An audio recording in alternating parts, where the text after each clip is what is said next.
Welcome back to the Cosmic Wonder. I'm your host Warren, and wow, X-Men 97 really stuck the finale. One of the best finales that we have ever gotten from a Disney Plus show. It was fantastic, and I can't wait for season 2. Right away, please let me know what you thought about this finale in the comments down below. Rate it 1 out of 10, 1 being the lowest, 10 being the highest, and let me know what you thought of the overall series as well. In this video, we're going to break down the ending of X-Men 97's finale, talk about all of those characters who showed up. Yes, we do know who they are. We'll go over all of the cameos because I know a lot of people are wondering who exactly everyone was that showed up. And then of course, we're going to talk about that post-credit scene with Apocalypse and Gambit's Queen of Hearts card, teasing that Gambit is going to return as the Horseman of Death for Apocalypse, which we have been predicting for a very, very long time. And of course, the setup for somebody who we've also been predicting for a while, Onslaught. We'll be doing several videos about the finale of X-Men 97 and what to expect from season 2 of X-Men 97. So if you're new to the channel and you want to get those videos and help us get to 1 million subscribers, be sure to subscribe and hit that notification bell so you don't miss out. This episode starts off in a really awesome way. Essentially, we start off in the minds of Professor X and Magneto. Mostly Magneto's, but Professor X is in there. They show us a moment where Professor X and Magneto first revealed that they are indeed mutants to each other. However, of course, what we really know is happening is Professor X is trying to get Magneto to restore the power to Earth. And Professor X ultimately says, "Do it, or I'm going to go inside your mind and force you to do it." And what Magneto says next is very, very important. Magneto says, "Such psychic penetration risks leaving both our minds shattered." And this is essentially how Onslaught comes to be in the comics. Right after Magneto rips the adamantium out of Wolverine, Charles goes in his mind and essentially shuts him down. In the comics, Onslaught is created by essentially the minds of Professor X and Magneto coming in contact with each other. When Professor X shut down Magneto's mind in the comics, all of Magneto's powerful emotions and feelings such as anger and his thirst for vengeance end up coming in contact with Professor X's suppressed feelings of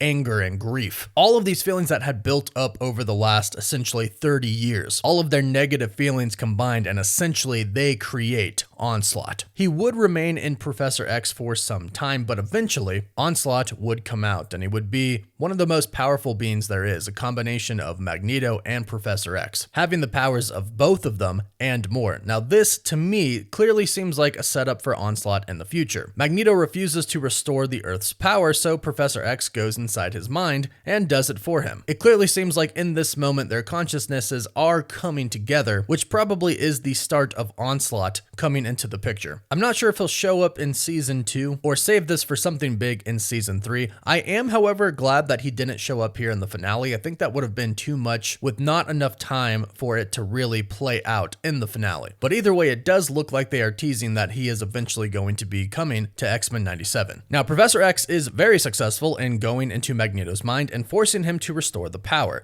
This happens, and then we start to see many cameos. And although not all the cameos happen at this exact moment in the episode, we will go over all of the cameos that we spotted right now. And if I miss any, please be sure to let me know in the comments ones you've spotted that I missed. I'll also do my best to timestamp these. So at 6:56, we can see Silver Samurai, who we previously saw before. At 7:06, we see two extremely familiar faces, one of which we've already seen before, Captain America, and then we have Iron Man. They are with President Kelly basically deciding what to do about Asteroid M, which I do think will eventually set up the Avengers vs. X-Men, but more on that later. Then at 7:11, we have an amazing cameo from Daredevil, one that I didn't expect to see but was super excited to see, and I love all these other street level cameos as well. Then at 7:19, we have Doctor Strange, who was performing a surgery with his magic without the power on. Notice the candles that are floating everywhere. Here, unlike in the MCU, he is still a doctor even after becoming Doctor Strange. Now at 7:30, I want to address one thing. Some people thought that this could be Captain Marvel. This isn't Captain Marvel, at least I don't believe so. This really kind of just looks like the typical Prime Sentinels created in Marvel Comics. If you put them side by side, they look pretty much identical. So no, I don't believe this is Captain Marvel. I believe that this is just a Prime Sentinel. At 9:20, we have Captain America and Iron Man again. At 9:25, we have Black Panther and the Dora Milaje, a very awesome surprise. Now, keep in mind, they do reveal that this is T'Chaka and not T'Challa, with T'Chaka being T'Challa's father. It also seems like Black Panther makes pretty quick work of the Prime Sentinels. They could have used him in the fight. At 9:34, we have Daredevil again, and then he is joined by Cloak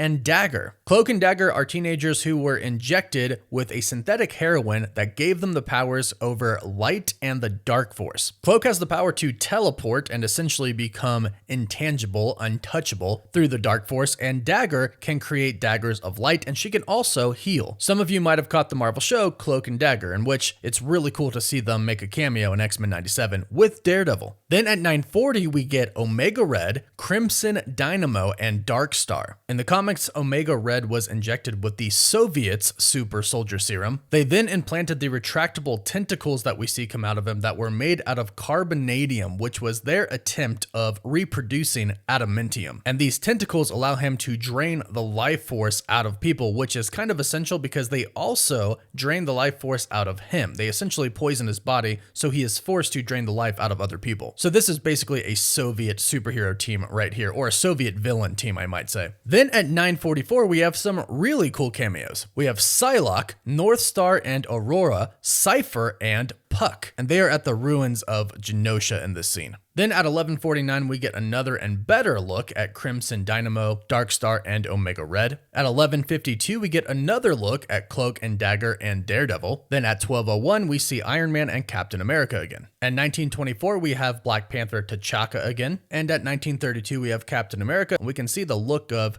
kind of disappointment in his own decision in his face here, which again, I think might lead to an Avengers vs. X-Men storyline at some point in time, maybe in season 2 or season 3 of X-Men 97. Then going back inside of Magneto's mind, we see Professor X and Magneto, and the water is kind of coming in on them. And Professor X says that the waters are the dark pain that Magneto has carried inside all of the years. And as he says that, he looks out the window to a boat. Then they show us who is on the boat. We have Wanda and Quicksilver, Rogue, of course, and this silhouette of a figure I believe is Polaris, who is the daughter of Magneto. Same thing with Wanda and Quicksilver. They are the children of Magneto plus Rogue, who was the lover of Magneto. So that's why they are there in this. They are heavily connected to Magneto. At 27:26, we have Captain America and Iron Man again. And then at 27:37, Morph turns into Mr. Fantastic, Reed Richards. And keep in mind, yes, the Fantastic Four do exist in this world. And last but certainly not least, at 31:05, we can see Peter Parker and MJ, also Flash Thompson walking behind them. But the big part here is that Peter ultimately found MJ. The Spider-Man animated series ended with such a huge cliffhanger of Spider-Man going through the multiverse searching for MJ. It looks like he finally found her. In fact, the writer of X-Men 97, Bo DeMaio, tweeted last night once this was over, yes, Peter Parker found MJ. Now, for those who are saying Spider-Man the animated series ended in 98, this is in 97, which means she wasn't lost yet. That's not really the case. Yes, the finale ended in 98, but inside of the story ended in 96. So 97, which obviously X-Men 97, that's where we're at, would be a year after. So yes, Peter found MJ. And again, that is coming from the writer himself, Bo DeMaio. And if you notice in the scene, the broken glass that they're looking through actually looks like webs. Then at the end, we do have some more cameos, although they are not really in-person cameos. They are simply just photos on the board that Forge is looking at. We have our regular X-Men, and then we have some new ones like Colossus, Dusk, Magic, Emma Frost, Shadowcat,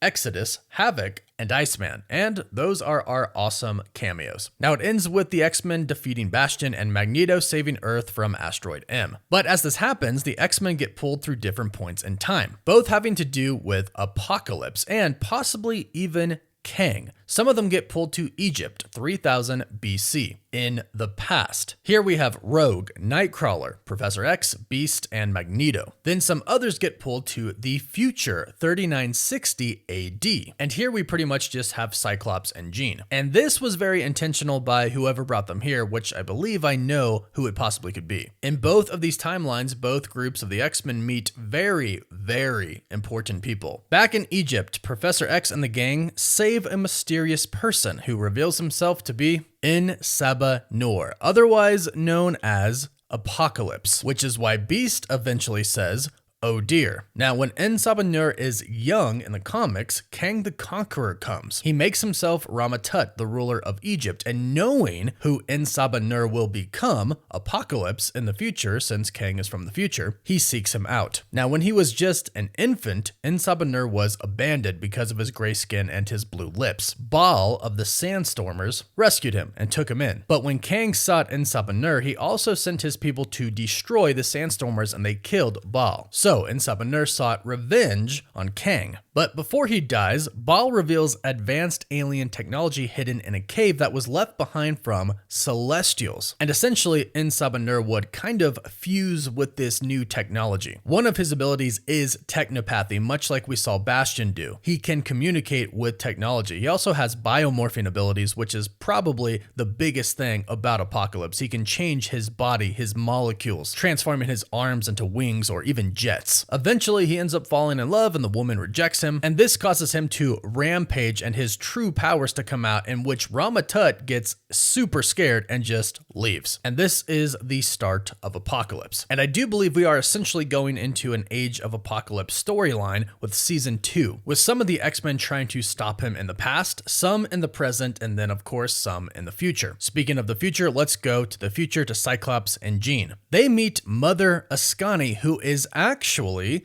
Rachel Summers, who is the daughter of Jean and Cyclops. Now, Rachel was from an alternate dystopian future where the Sentinels actually ruled North America. There's a lot of story behind all of this, but I'll simplify it for you for the sake of understanding what is happening in X-Men 97. Ultimately, she would get sent to the past in a universe where she actually had the Phoenix Force inside of her. She'd go on to be a part of the group Excalibur with Captain Britain. However, Captain Britain would end up being time lost, essentially. So Rachel ended up switching places with Captain Britain, and she emerged 2,000 years in the future in a world that was conquered and ruled and crushed by Apocalypse. She would eventually get a group of rebels together, and she would call them the Ascani. Eventually, she taught one of her followers to travel back in time and bring her brother Nathan to the future. They needed his techno-organic virus to defeat Apocalypse. They also cloned Nathan in case he didn't survive. However, Apocalypse's followers would attack the Ascani, and they would end up taking the clone, and they left Rachel extremely injured. So much that she is on life support and she is about to die. But she ends up drawing the minds of Scott and Jean into the future as Slim and Red, and she does this so that they can raise Nathan and tutor him to use his powers to ultimately defeat Apocalypse. She would ultimately die, and when that happened, Scott and Jean's minds would go back to their original bodies, but eventually Cable would go on to defeat Apocalypse and go back in time to retrieve Rachel. And that is something I believe could be happening here. Rachel, or Mother Ascani, could have brought Nathan there specifically to defeat Apocalypse, because clearly the timeline that they're in is a dystopian future. And she could have actually been the one responsible for bringing Jean and Cyclops to their point in time to help raise Nathan to eventually go on to kill Apocalypse, since he does have the techno-organic virus. So clearly Apocalypse exists in this dystopian future where Jean and Scott are at. He is there in the past in Egypt. That's his origin before he becomes Apocalypse. And in the post-credit scene, we clearly saw Apocalypse in the present. So what I believe is going to be happening in season 2 is we're going to have different X-Men teams fighting Apocalypse in the past,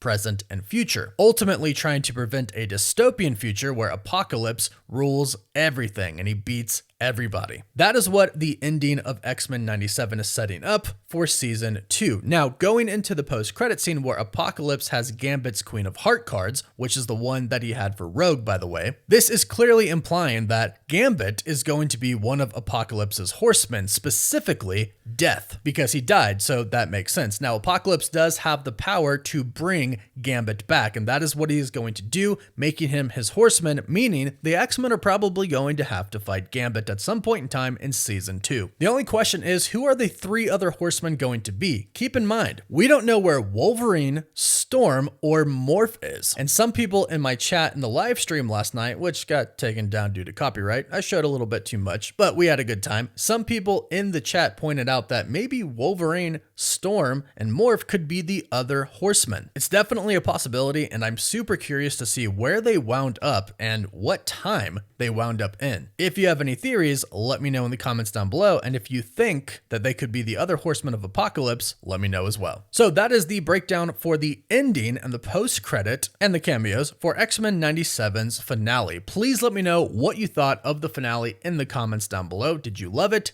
Did you hate it? And either way, let me know why you loved it or you hated it. Let me know in the comments. Also, please don't forget to like the video and subscribe so you don't miss out on any of our other Marvel videos. And if you subscribe and leave a comment, you're entered in our giveaway for a chance to win a PS5 or Xbox Series X. We pick one winner at the end of every single month. If you are on Facebook, Instagram, or Twitter, we would love your support on there as well. We are also on Apple Podcasts and Spotify. And of course, as always, thank you all so much for watching. Woof woof.